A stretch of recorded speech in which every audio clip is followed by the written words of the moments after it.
This review has been made possible by Kristen Frades, thanks to his awesome support on Ko-fi. If you want to be like him and order your own request for me to review a single episode of a cartoon of your choice, please head over to my Ko-fi commission page. As of this Friday, thanks to the success and interest surrounding it, I'm happy to announce that this will now be a full-time commission option. So yeah, order your review today. Well, what do you know? The prediction I made in the previous review actually came true. Kristen has given me the go-ahead to review one of the earliest episodes of another 2000s cult classic female-led artistically pleasing anime-influenced cartoon starring the voice of Janice Kawaye, My Life as a Teenage Robot. But unlike the case with Hi Hi Puffy Yumi, I'm confident in claiming that I have more knowledge on and prior experience watching this Nicktoon, but I'm still not an expert on it by any means. Not counting very vague memories of catching it on white TV many years ago, I've seen the occasional episode here and there, including the one I'll be talking about today, whether it was on YouTube or the Nickelodeon subscription that was once on Prime Video. Plus, I even saw the original pilot from Oh Yeah Cartoons. But while I generally find it to be good, I haven't fell madly in love with My Life as a Teenage Robot the same way many of you watching have. There's a possibility of that changing, however. The things this show does well was done very well, especially artistically speaking. Commissions based on this show are among my absolute favorites to draw for Kristen. Now, when I said we'll be taking a look at one of the earlier episodes in the series, I do mean early. Literally the very first episode, it came from Next Door, which Kristen requested because, in its own words, it's accessible for newcomers.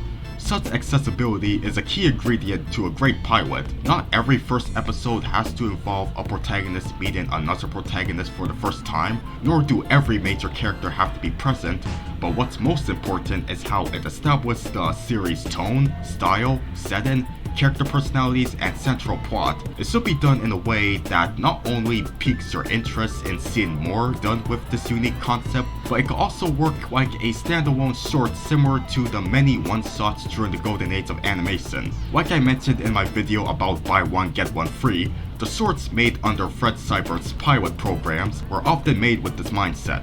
Going into the case of My Life as a Teenage Robot specifically, I may begin ahead of myself, but it is a really good introduction to our central characters and its fish out of water premise about the titular teenage robot, Jenny, trying to balance her purpose as a world-saving piece of machinery and wanted to be accepted as an ordinary adolescent girl. But before I go more into the plot itself, I need to get this elephant out of the room. This inaugural episode of the proper Teenage Robot series is essentially a shot-by-shot remake of the original Oh Yeah Cartoons pilot from 1999. A majority of the story, gags, staging, and dialogue remain the same. The key differences are the updated character designs, the overall art style switching over to a brighter, more colorful look, and the length time being around 5 minutes longer, with scenes padded out to meet the show's standard 11 minutes per segment quota. It could have taken the easier, more cost-effective route by doing what Rocko's Modern Life and regular show did and just show the original pilot with newly animated scenes interspliced to extend it, but series creator Rob Renzetti and art director Alex Kawan were able to obtain the time and resources to recreate it from scratch with more appealing results, similar to what Family Guy did with its pilot. Besides, the original pilot was done with hand-painted cells, which were phasing out in the early 2000s. But one other difference I want to point out is how the reveal of our robotic protagonist was executed. In the original, Jenny is instantly visible once the front doors open, but in the remake, she is completely kept in the shadows from her first encounter with Tuff up until the conversation between her and her mother, Dr. Wakeman. The remake does a more effective job at creating suspense and anticipation for the final reveal of this robot who scared the crap out of Tuff, but turned out to be way less creepy than what was implied. So with that out of the way, we'll focus on the 2002 version of the first episode and how it is a perfect start to the Teenage Robot series. So it's off to a swell beginning when we are introduced to the Carbuncle brothers, Brad and Tuff, in a pantomime scene that successfully establishes their respective personalities. Brad is the older, more laid-back half of the brotherly duo who's just chilling with his magazine, while Tuck is the younger, more rambunctious one who causes the plot to happen when his baseball smashes into the window of Dr. Wakeman's house next door, and a scolding Brad gestures him to go fetch it. I love how not a single word or sound comes from either brother's mouths for nearly 2 minutes into the episode until Tuck starts freaking out at the sight of this mysterious robot, allowing for the characters' accents, the music, and the mood-appropriate color styling to all speak on behalf of this simple story instead. Show, don't tell. I think it's also a good time to summarize my favorite thing about Teenage Robot, even as a casual fan, the animation style and art direction, since it already proved to be a great looking cartoon within a very short amount of time. The show's retro-futuristic visual aesthetic is a stellar mixture of the 1930s Art Deco style, animated shorts from the same decade like the ones by Fleischer Studios, the early anime series by Osamu Tezuka, and the mid-century cartoons by Hanna-Barbera and UPA. With that last influence in particular, Ralph Renzetti's background working on early Cartoon Network hits like Dexter's Laboratory and the Powerpuff Girls is so evident in its own creation over here. In addition to the flat, often abstract designs, character animation is minimalistic by relying on strong posing, there is some exceptional timing for the gags, entire scenes could go without any dialogue spoken or background music playing for a prolonged amount of time, and some laughably awkward pauses would occur. The scene where Brad is awkwardly speaking to Dr. Wakeman following Tuck's encounter with Jenny is a perfect example of what I just described. Dr. Wakeman doesn't even blink once while Brad is explaining himself, which is something I also noticed was the case with characters in Quote High. At least when I was watching the revival, characters rarely blink when standing still in that show too. By the way, the funniest part of this scene has to be the off-screen delayed reaction from Dr. Wakeman when she slams the door. Brad? You didn't ask her about the robot! Wow, so much good things I've commented about the show's first episode, and we haven't even gone into more details on the star, XJ9, or as she prefers to be called, Jenny Wakeman. As we and her mother enter her bedroom filled with reminders that this was produced in the early 2000s, the character of Jenny, her relationship with Dr. Wakeman, and a summary of what her intended purpose is supposed to be are effectively established. The first words we hear from Jenny are her reminding Dr. Wakeman of her preferred name, and from there we learn how she is representing that rebellious age where she wants to get connected with her true desires of being a regular teenager, breaking out from her mother's strict rules of responsibility and keeping herself sheltered from humans. However, beyond the subversive nature of a robot built for protecting the world from meteors that 9 times out of 10 would disintegrate in the atmosphere anyway, acting like a disobedient teen, Jenny's not a super original character archetype. Think of her as a robotic version of Ariel from The Little Mermaid, essentially. Happy 35th anniversary, by the way. Nevertheless, Jenny is a cute, likable heroine, as we'll continue to see. And of course I mean cute in a platonic way, not in a let's flood the internet with over-sexualized fan art of her way. Seriously, Jenny is a part of the Mount Rushmore of female 2000s cartoon characters who are sipped on like crazy by horny fan artists, and I just don't get it.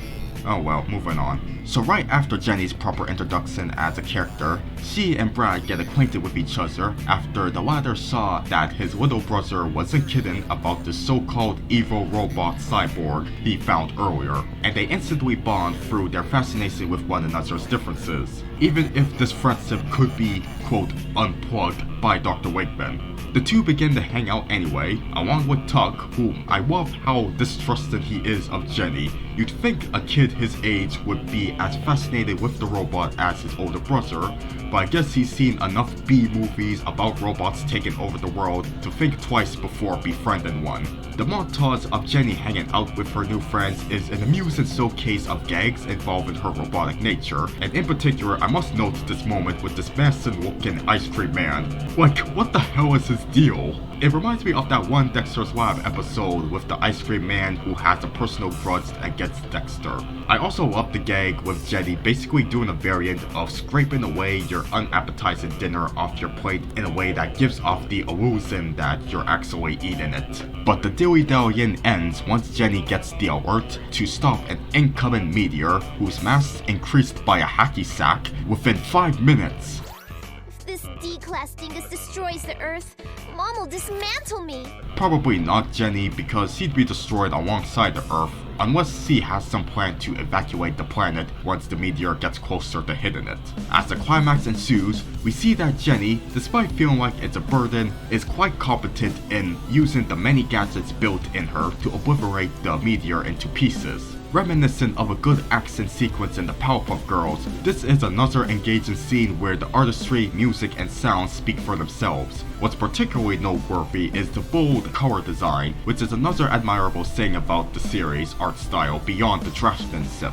The team knew when to change it up depending on the scene's setting and mood. Right now, Jenny is completely tinted in a shade of aquamarine as he's in full fighting mode up in outer space for this action-packed moment. As Rob Renzetti himself said in the book Not Just Cartoons Nicktoons, "We changed everybody's colors all the time. It was a rare show where the characters remained in their stock colors from start to finish." We're getting closer to our story's conclusion when both Jenny and Brad notice that a now crispy fried Tuck got himself clinging onto Jenny's back during the entire meteor destroying mission. How he was able to even breathe up in space is what I'm more concerned about than him nearly burnt to a crisp, honestly.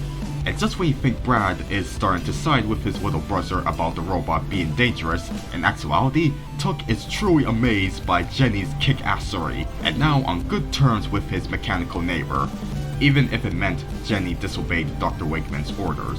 Sort of. Jenny still saved the world technically, so her brother lets her off the hook. Or maybe she shouldn't have.